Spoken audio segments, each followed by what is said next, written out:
I'm going to tell you up front quickly everything I'm going to tell you. Lay out like the map of what tonight's going to be about.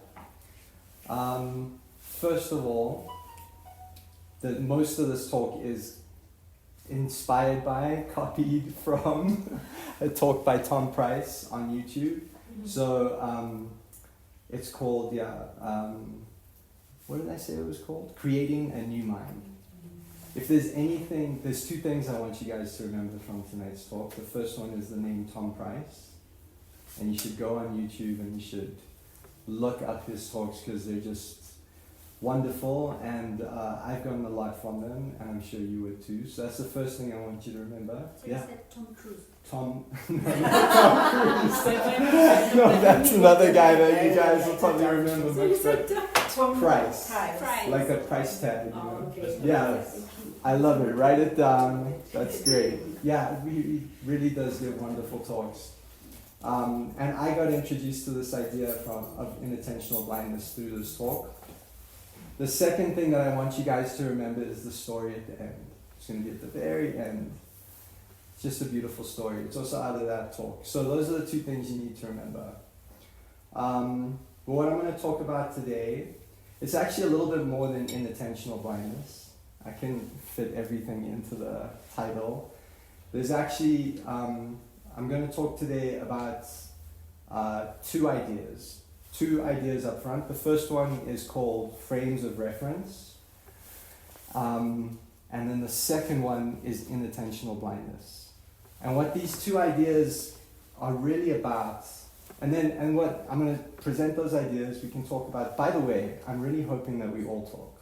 Mm-hmm. So at any time, if you have anything to say, please put your hand up. I'm really hoping for everybody to engage and to have all of your voices in the room.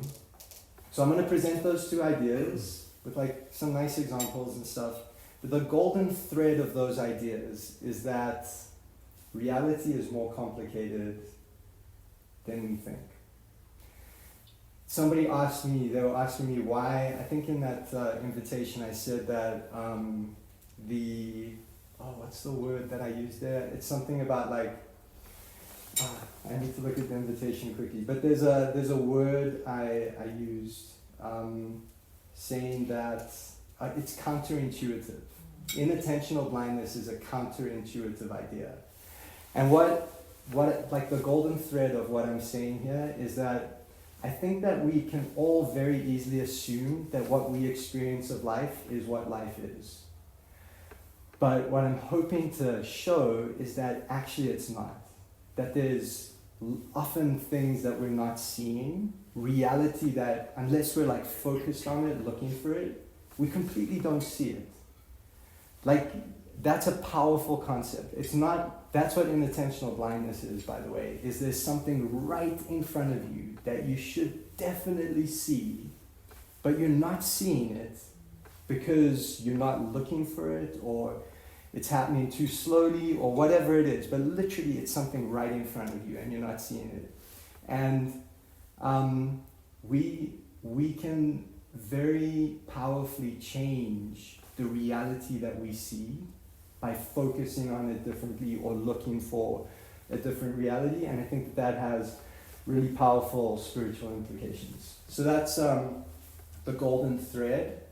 And then we're going to basically talk about the spiritual implications and go through what is reality, talking a little bit about reality.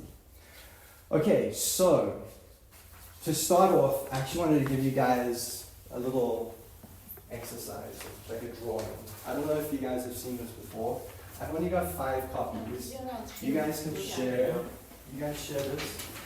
And this is from a book called The 7 Habits of Highly Effective People. It's a very famous book from a few decades ago, but there's lots and lots of examples like these in the world. But who feels like telling us what they see in this picture? First I saw an old woman, then it turned a beautiful young woman. Yes. Can everybody see the old woman?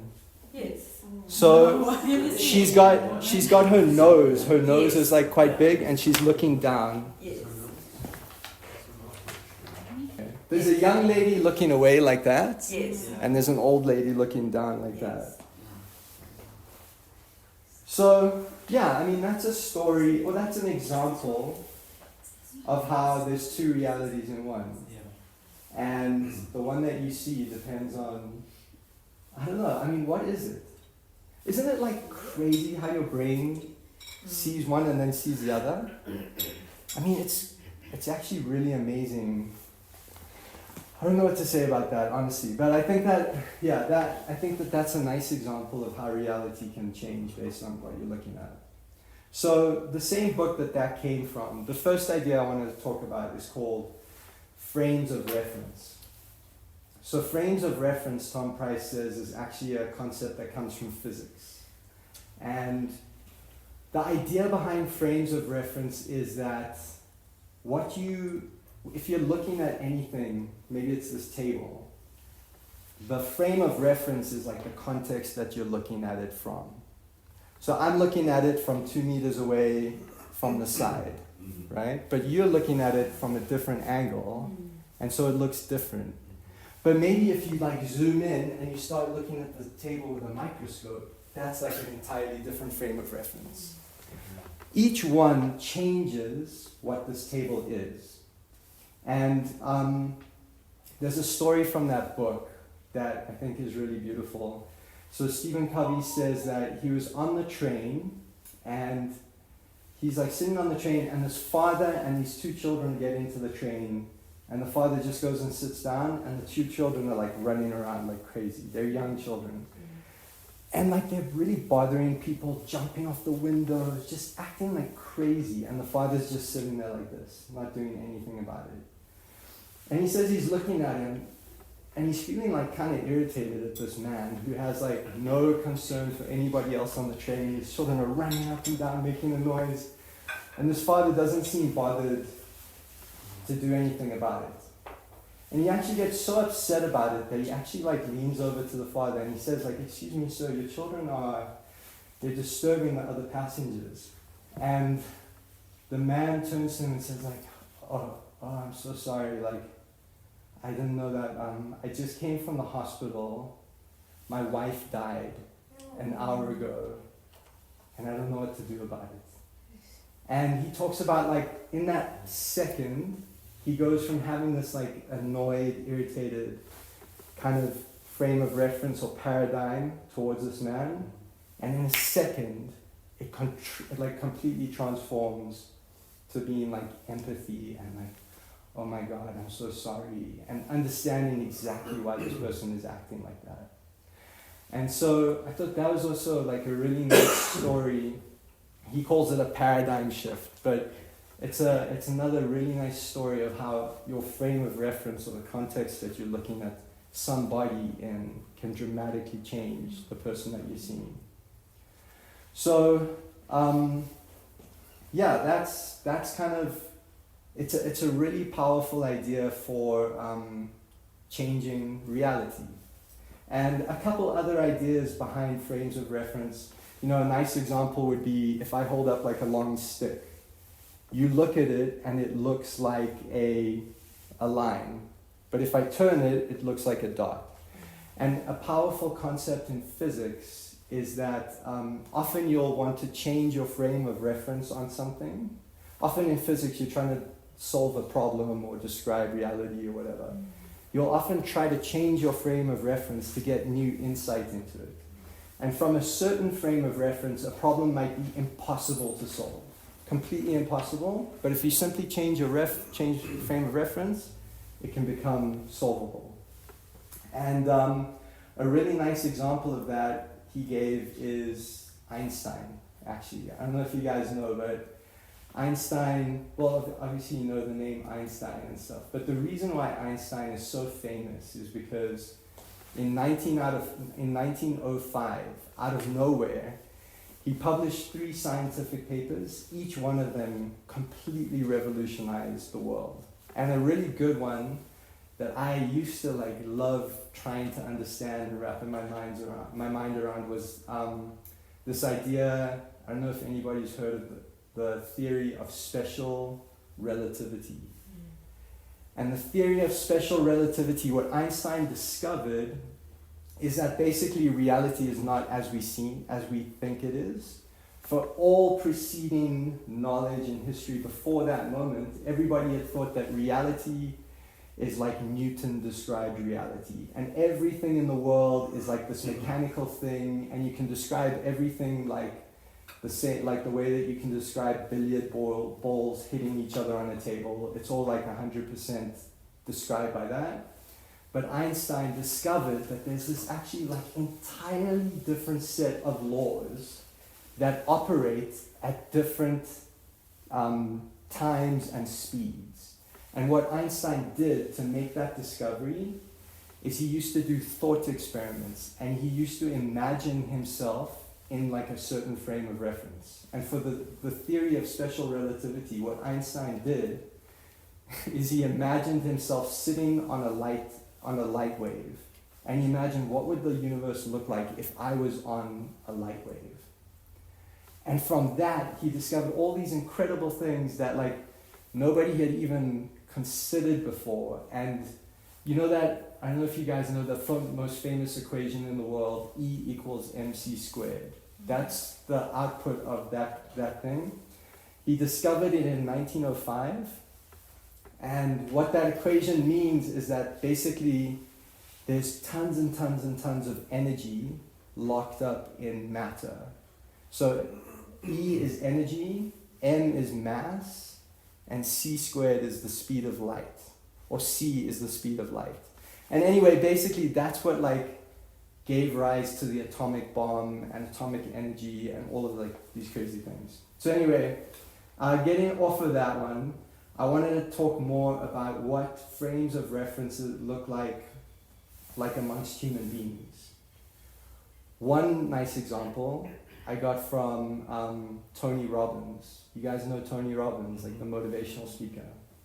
He has this concept of priming yourself for life. Everything he does, he says he tries to prime himself and get himself ready for a situation. And he gave this experiment that people ran. What they did is they went to a park, just a random park with people walking through it, and they had a person first go and basically they needed to tie their shoelace. And they had, half the people had a hot cup of coffee and half the people had a cold drink. And the people with the hot cup, what they would do is they'd say to people, sorry, do you just mind holding this for a second while I tie my shoelace? And they give the hot cup of coffee or the cold drink to somebody, and then they like walk away. And then a minute later, somebody else comes up to them and introduces themselves and tries to like have a conversation with them. And then they interview that person on how they felt the person who came to talk to them was. And what they found is that people who held a hot cup of coffee were much more likely to describe the person that came up to them as being warm and friendly and all of these attributes of like warmth. Whereas the people that held the cold thing said that they were like cold and distant and whatever. And the only thing that was different was whether they held a hot drink or a cold drink like a few moments earlier. So that's like a scientific experiment that they measured. That's a real thing. Another nice frame of reference that Tom Price talks about is if you apply it to the idea of consultation. What you could say is that you could always think that everybody else is right according to their frame of reference. So you never say, oh, you're wrong. You just rather like sit across the table and say, according to your frame of reference, you are right. And I'm not going to argue with you about that or whatever. Maybe if I really want to change your mind, what I could do is talk to you about your frame of reference. And if I change your frame of reference, very naturally, your mind might change. But just that attitude of, not thinking that somebody is right, but assuming that everybody is right from their own frame of reference. Another nice one he talks about is when astronauts left planet Earth for the first time and they look back. there's a profound like shift in how they see humanity and their place in it, just from a simple image. And that same image published in a book for everybody else can like profoundly change the way that we look at Earth. And I've got 2 examples of frames of reference from the writing. So Baha'u'llah says, let your vision be world-embracing rather than confined to your own self. It's basically a call to change your frame of reference. Don't be just thinking about your own world and your affairs, but let your vision be world-embracing. And Abdul Baha says, in this wondrous revelation, this glorious century, the foundation of the faith of God and the distinguishing feature of his law is the consciousness of the oneness of mankind. And again, it's not like he's not saying you have to believe in the oneness of mankind, but he's calling you to a consciousness of it. It's like a change in your frame of reference if you're conscious of this thing. Okay, and I have 2 more examples. The second last one comes from Abraham Lincoln. And apparently, this is like recorded in many history books. He had a novelist called Harriet Beecher Stowe over to the White House. And she's a lady that wrote a book called Uncle Tom's Cabin. And what Uncle Tom's Cabin was about was the experience of a slave, basically, I think, escaping slavery. Telling the story of this slave through a book. And what Abraham Lincoln said to this lady was, so this is the little lady that started this big war. And what he was saying, see, Abraham Lincoln was the president of the United States when the United States basically had a civil war. And the United States had a civil war basically over slavery. All of the southern states that had lots of slaves and made lots of money from those slaves like picking cotton, whatever, they wanted slavery. And the northern states mostly, said slavery is an abomination and it has to end. And they couldn't work it out. They actually had a civil war. The states, they split up into armies and they fought each other and everything. And Abraham Lincoln is the president of the United States at that time, and he managed to keep it all together. And fortunately, the good guys won, and slavery doesn't exist anymore. But it's just remarkable that Abraham Lincoln was saying that, well, I mean, I'm not 100% sure if she started the war or whatever, but this book that changed people's minds by changing their frame of reference on how they see slavery can be a super powerful thing. And then the last one that I have for you guys, I'm going to read to you a letter that Shoghi Effendi wrote to Martha Root in 1931. And in 1931, he says to Martha Root, I have just completed, after 8 months of continuous and hard labor, the translation of the history of the early days of the cause. I have been so absorbed in this work that I have been forced to delay my correspondence. I am now so tired and exhausted that I can hardly write. And I don't know if you guys know this, but the first major work that Shoghi Effendi translated once he became the Guardian was the Dawnbreakers. And it's actually the first major piece of work that he did before setting about trying to launch different teaching campaigns or trying to deal with all the administrative affairs and all this stuff of the faith. He took 8 months to hold himself up and basically just bury himself in the task of translating the Dawnbreakers. And why do you think that is? If you guys had to guess, why do you think that was the first thing that he did? Just to give the new Baha'is or the faith, because at the time that was also, you could say, it's due because we didn't know about feasts and this and that. Mm-hmm. And just to give Baha'is a bigger picture Mm. of what the Baha'i faith is really all about and what must all to come. It's kind of, but so the Dawnbreakers is about like the early Baha'is and all the sufferings that they had to go through. Yeah. I'll tell you what Tom Price says, right? Yeah. And let me also actually just read you a quote from Shogi Effendi. He says here, I urge all English-speaking believers to concentrate studying Nabil's immortal narrative as an essential preliminary to the renewed intensive teaching. And this is what Tom Price says. He says, the Guardian knew that he was going to have to call the Baha'i world to make massive sacrifices to achieve the work that needed to be done. So he was about to launch all of these different plans, and he was going to have to like call on the Baha'is in all these different countries to do all of this amazing, like hard work. And he knew the work was going to be hard. And he chose to translate the Dawnbreakers to give them a different frame of reference for what it means to be a Baha'i.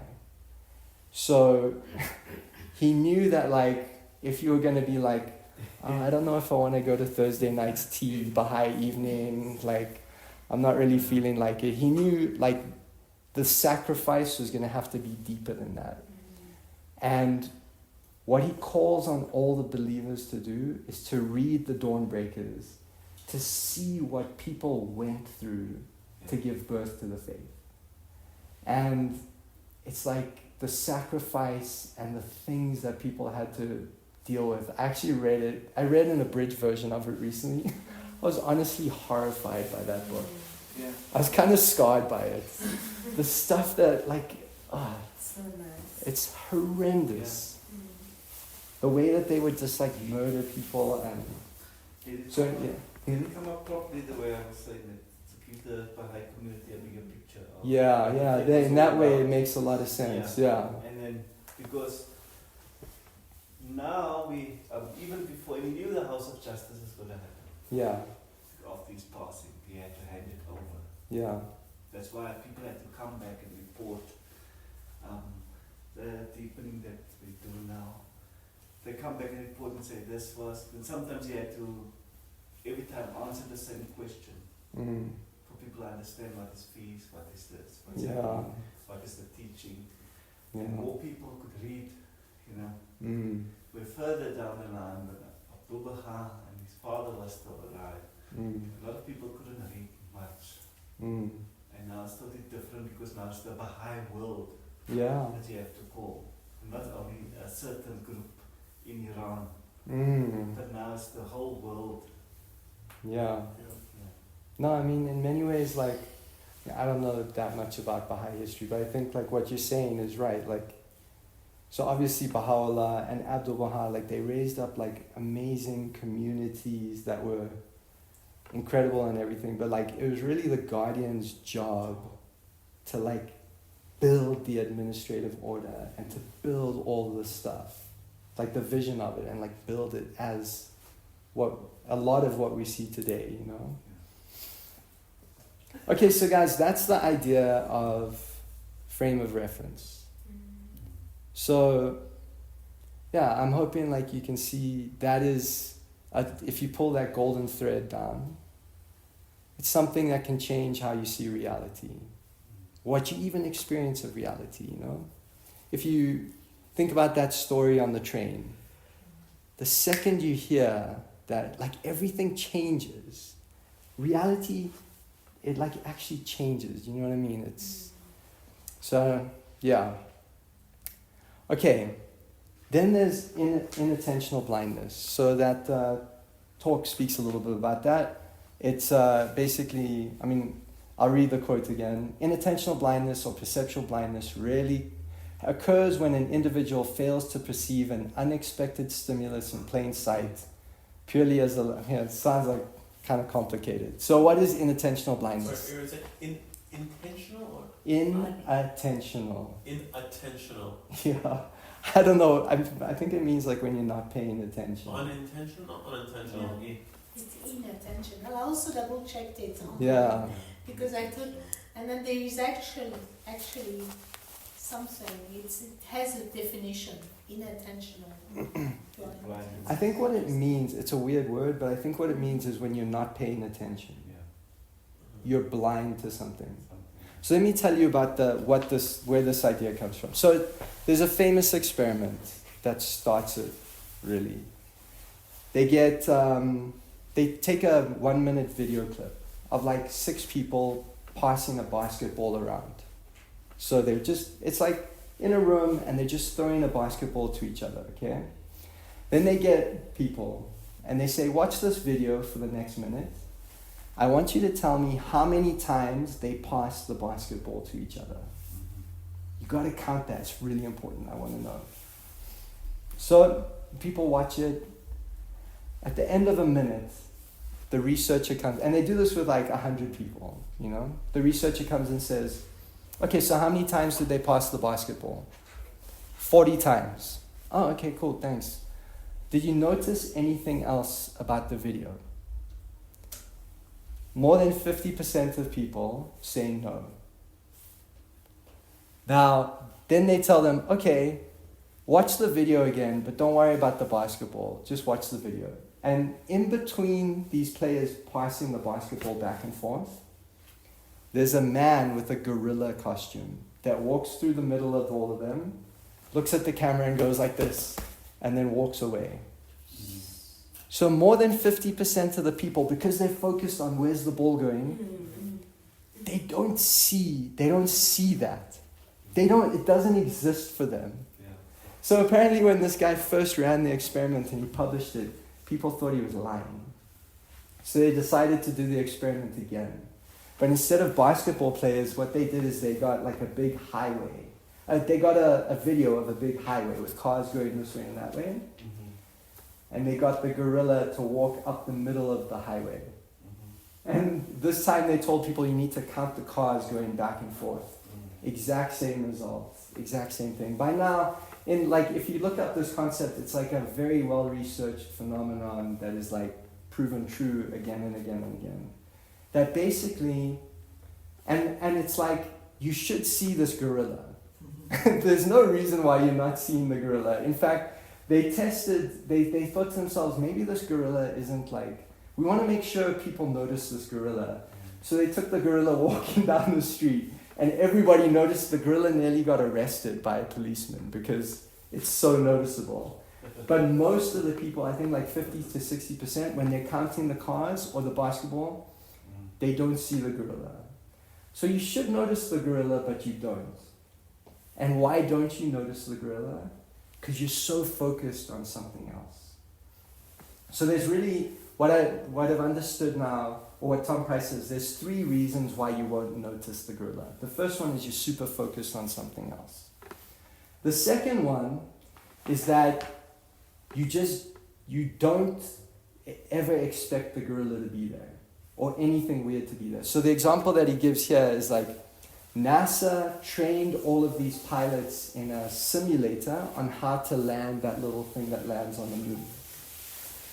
And then what they did is they kind of played a trick on them, and like while they're busy about to land it, they just like put a car there. Or something absurd that they would never ever expect to land on the moon, like there's a car there.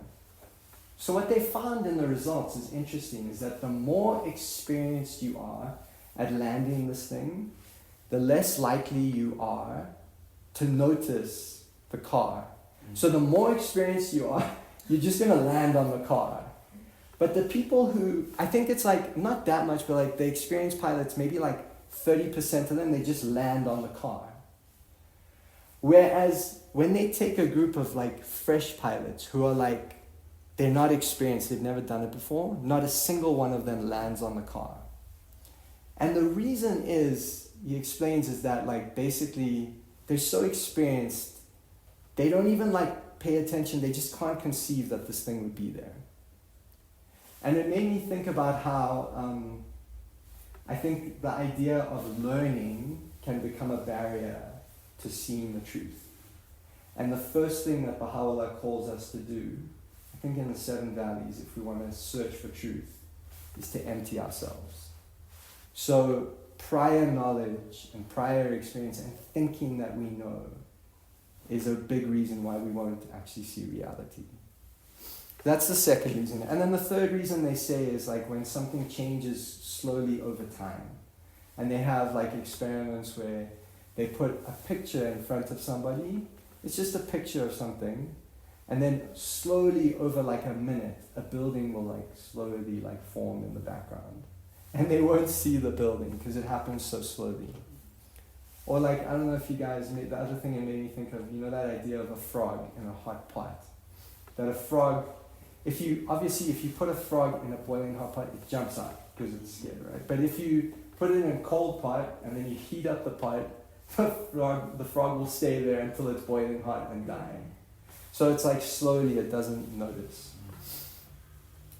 So these are the 3 kind of reasons. Now, there was another really fantastic experiment that I loved learning about called the Good Samaritan experiment. Have any of you guys ever heard of this? No. So you know the parable of the Good Samaritan in the Bible? Very briefly, I don't really know it in detail, but a man is walking along, he gets robbed, everything's stolen, he's hurt.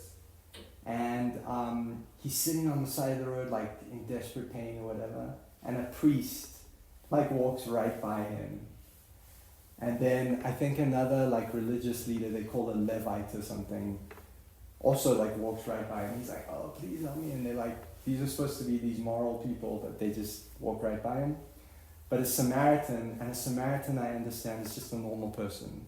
A Samaritan who's also traveling on the road stops and helps him.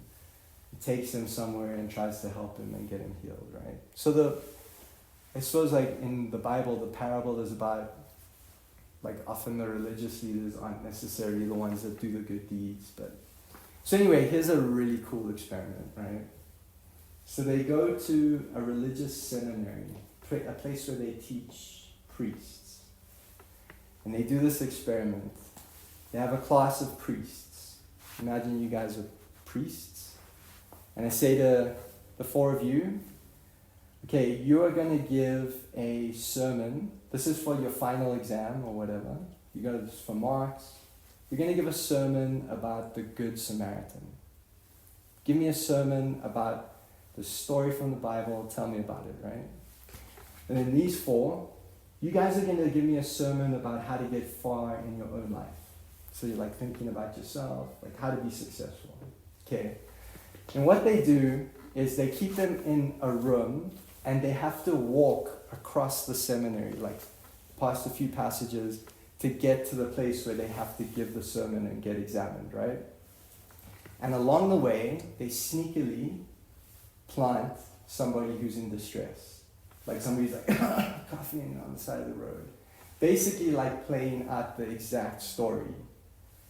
And they want to measure who is going to stop and help this person.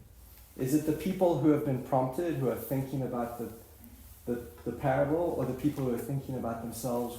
What factors influence whether they're going to do that? But then they add another interesting dynamic to it. They let the people go in 3 batches. The first batch, and this is all just random, people they get left and they have like 10 minutes to walk there. They have plenty of time. It's not a rush at all.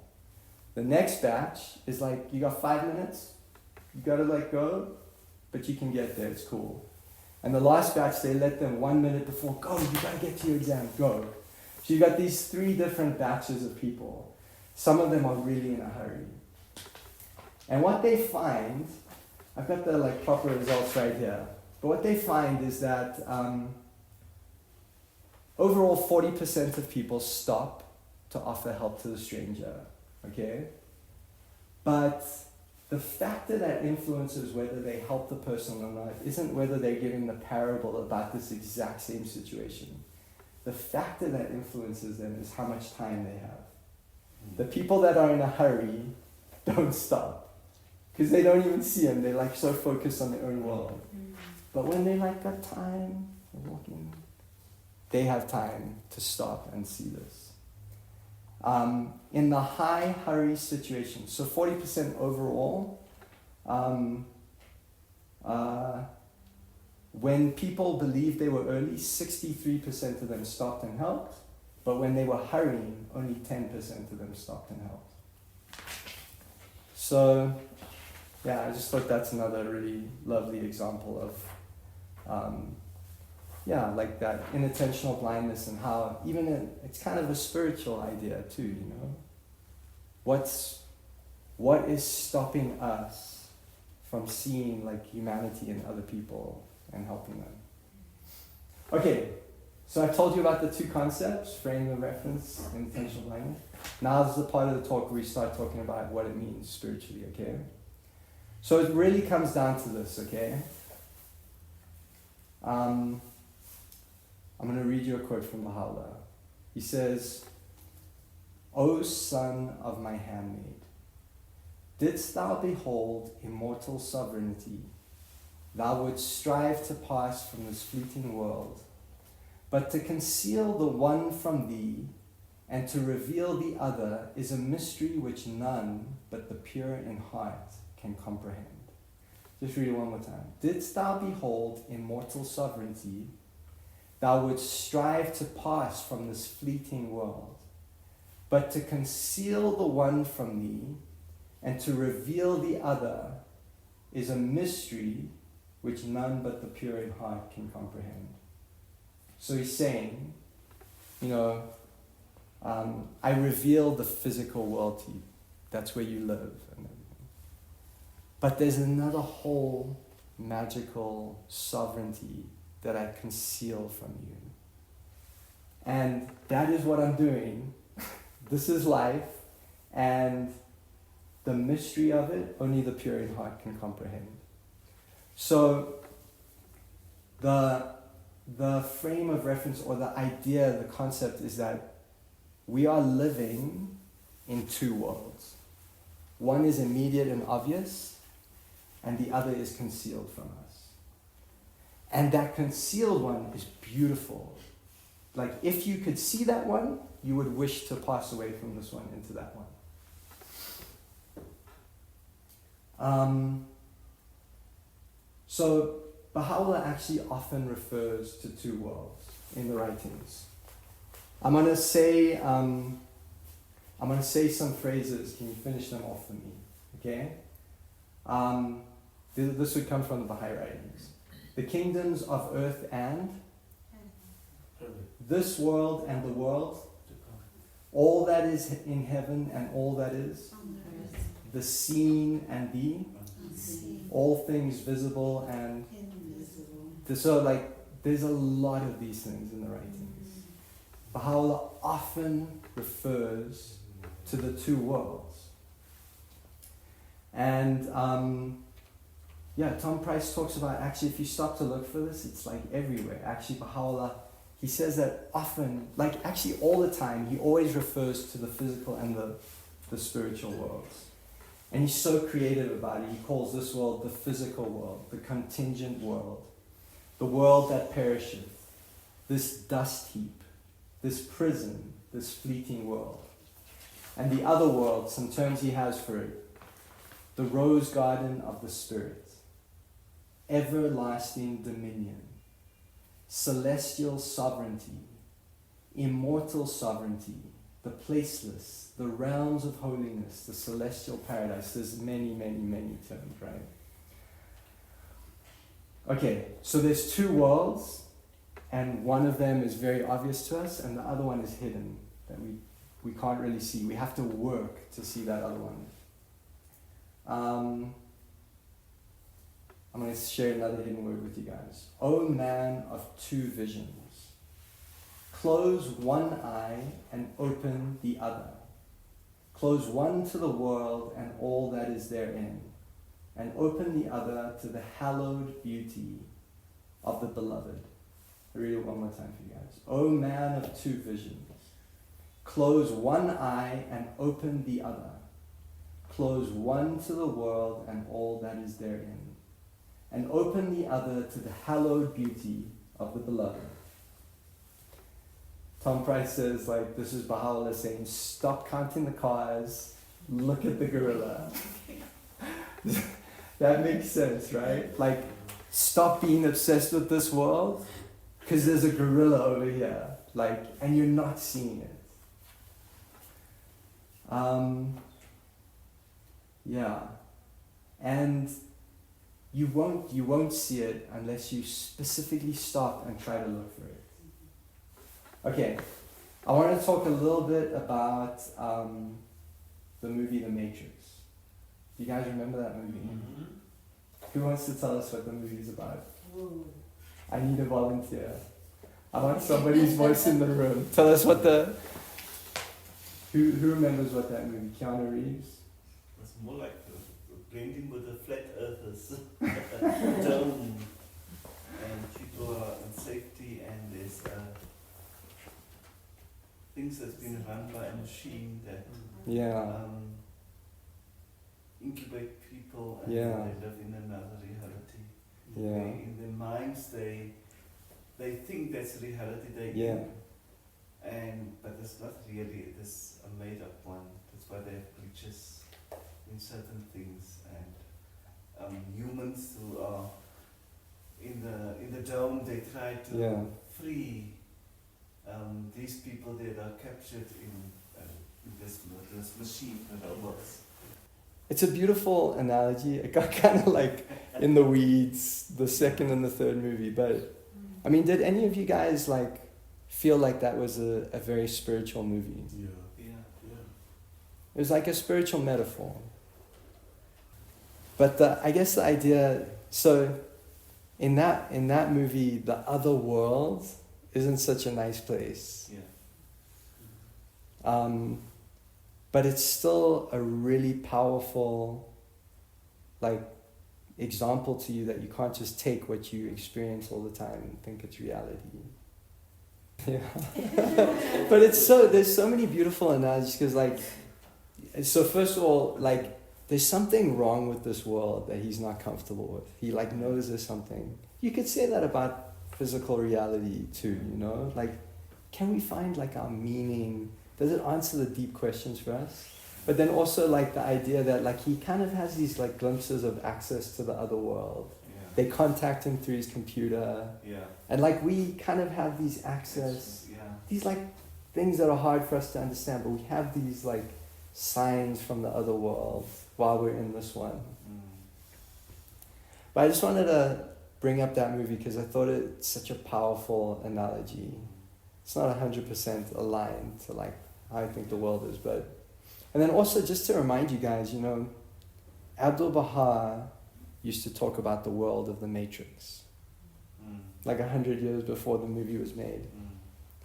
And who wants to share what the world of the Matrix is that Abdu'l-Baha spoke about? Does anybody know? So Abdu'l-Baha used to speak about the world of the Matrix. So you guys will know, like, Baha'is believe that this is like a world of God, but there's basically like infinitely many kind of worlds to God, almost like a ladder going infinitely. But interestingly enough, this is not the first world of God. Did you guys know that?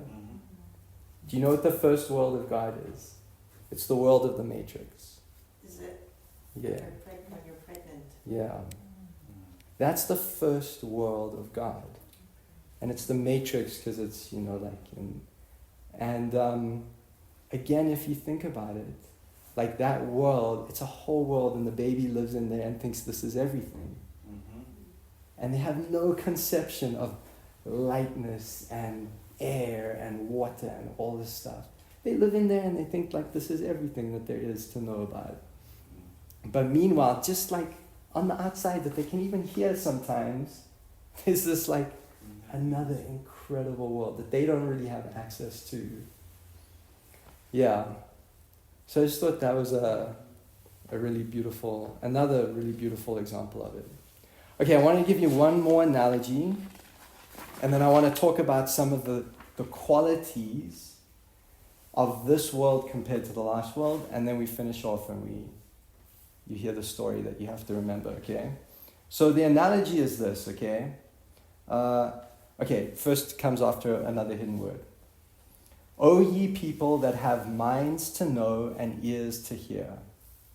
The first call of the beloved is this.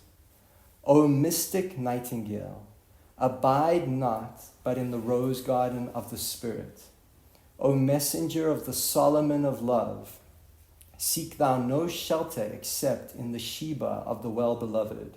And O immortal phoenix, dwell not save on the mount of faithfulness. Therein is thy habitation, if on the wings of thy soul thou soarest to the realm of the infinite and seekest to attain thy goal. So we've had 3 hidden words from Baha'u'llah. The first one, he says, there's these 2 worlds. This one is right in front of you, this one's hidden. It's a mystery. The next one, he says, stop focusing on the cars and look at the gorilla. Like close one eye and open the other. And in this one, he says, live in this world. Dwell not save on the mount of faithfulness. Spend all your time in that world. He's calling us to live in this world. And here's the analogy that Tom Price comes up with. He says, imagine you go to school and you go to the registrar and you sign up for your course, and the registrar says, great, you're accepted. Go to room 47B and spend all your time in room 47B. When you get there, everything will be explained and you'll be taught everything. And you walk out of the school, it's a big building, and you look around a little bit. You try to find this 47B, but you can't find this room. But then you hear this other room, room 27B. Let me call it 27A, just to make it more distinguishable. Sounds like lots of fun is happening in there. There's a party, lots of people laughing and stuff. You go check out really nice room 27A. Looks like a lot of fun. So you go back to the registrar and you say to them, where am I supposed to go? They're like, room 47B. And you say, I really tried to find room 47B, but I couldn't find it. Are you sure I'm not supposed to go to room 27B? And he says, definitely not. And you say to the registrar, why is it so hard to find room 47B? And he says, well, that's a mystery that only the pure in heart can understand. And this is the analogy that he has. And he says, so imagine what you do. You leave the room, you just go to room 27B, whatever. Just going to go have a good time. And 4 years go by, and it comes time to write your exam. And you haven't done anything that you needed to do over these 4 years, because you haven't even found the room that you're supposed to be in. You're going to fail your exam, and you're going to be hopelessly lost. Because the registrar told you, go to room 47B and not to room 27A. And this is what Baha'u'llah is telling us about our lives, You need to spend your time in the spiritual world. You need to close your eyes to this world, and you need to open your eyes to the other. So I'm going to go through 6 qualities of the physical world compared to the spiritual world, okay? And try to make the case for why we should be trying to spend our time in that one, why it's more important to be in the room that Baha'u'llah tells us to be in. Number 1 is, I'm going to tell you them all quickly and then we'll go through in more detail. One, this is actually not reality, this is reality. This one is illusory and vain and exaggerated. It's full of its own self-importance. This room, or this world over here, is valueless and insignificant. This world over here is fleeting. It passes by and it will be gone before you know it. This world over here does have one good quality. It has, it's got some good qualities. One good quality it has is that it is a symbol of the spiritual world. And we can learn a lot from the spiritual world through this world. So a lot of the writings and stuff, they have their physical analogies in this world, and we learn the qualities of the physical world. And then number 6, and this one's really beautiful, that time spent in this physical world is latent with opportunity that you will not get again. Okay, so that's the 6 qualities. Number 1, world is not real. Okay, here's a quote from Abdu'l-Baha. Now life is of 2 kinds, that of the body and that of the spirit. The life of the body consists in material life, but the life of the spirit is a heavenly existence, which consists in receiving the grace of the divine spirit and being quickened through the breath of the Holy Spirit. Although material life has existence, yet in the eyes of the holy and spiritually minded souls, it is utter non-existence and death. Thus man exists, and so does the stone, but what a difference between the existence of man and that of the stone. Although the stone exists, in relation to the existence of man, it is non-existent. It's a lot there, sorry. He's making the case that, like Abdu'l-Baha talks about how there's the different levels of creation. There's the stone, the mineral, there's the vegetable, which has got everything the stone has, but more, because it has all of those qualities, but it can grow. And then there's the animal, which has all the levels of the vegetable, but more, because it can grow and stuff, but it can also move. And then man is an even higher level. And then he's saying that this spiritual world is so much higher. And all of the stone, it's almost like it doesn't even exist. Because so many aspects of it aren't there. Okay, the next quote. The world is illusory and vain. Can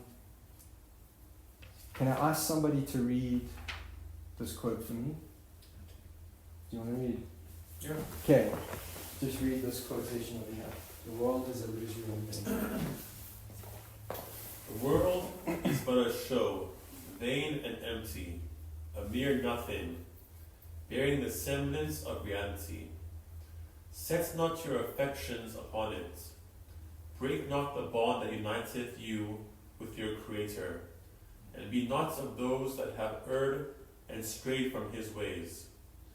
Verily I say, the world is like the vapor in the desert, which the thirsty dreameth to be water, and striveth after it with all his might, until when he cometh unto it, he findeth it to be mere illusion. It may moreover be likened unto the lifeless image of the beloved, whom the lover hath sought and found. In the end, after long search, and to his utmost regret, to be such as cannot fatten nor appease his hunger. Okay. Thank you. Okay, so the world is illusory and vain. I'm going to try to speed up a bit because I just saw it's been 56 minutes so far. Okay, there's just 3 more, okay? The world is valueless and insignificant. I'm only going to read this is such a nice quote. It's what Baha'u'llah writes to Napoleon III. Let me just read to a little bit.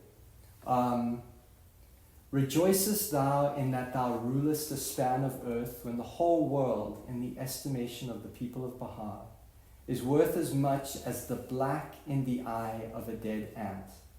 Abandon it unto such as have set their affections upon it, and turn thou unto him who is the desire of the world. Whither are gone the proud in their palaces? And he's writing to Napoleon, who's such a huge emperor and whatever. The world is fleeting.